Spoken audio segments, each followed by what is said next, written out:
Bienvenue dans la deuxième partie des vidéos Atlantide Studio. Cette fois-ci, on va se concentrer sur des fonctionnalités avancées qui vous permettront de réellement exploiter la puissance du moteur Atlantide au travers du studio.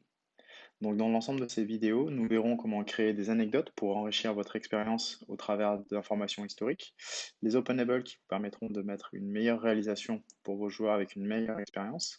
On verra aussi les timers pour ajouter un compte à rebours, les game areas qui vous permettent de définir des périmètres géographiques dans lesquels vous voulez que le joueur reste afin d'assurer une bonne expérience de jeu et minimiser le stress. On verra aussi comment enrichir l'expérience grâce au POI avec les configurations avancées et on verra du coup l'ensemble des paramètres de configuration des POI.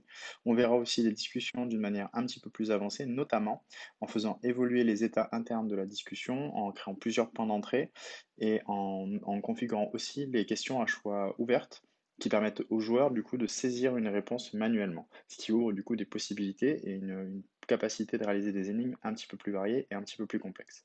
Enfin, on aura un sujet très spécifique destiné à expliquer comment réaliser des systèmes à retardement avec un timer qui permet de créer un petit peu de dynamisme et de variété au sein de votre jeu.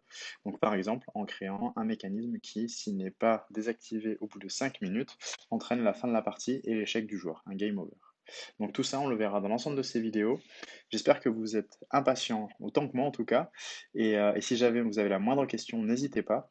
Je vous encourage vraiment à regarder en priorité les vidéos basiques, de les maîtriser, avant de regarder cette série de vidéos, car on partira du principe que vous maîtrisez très bien maintenant le système de déclencheur avec la notion d'état des objets.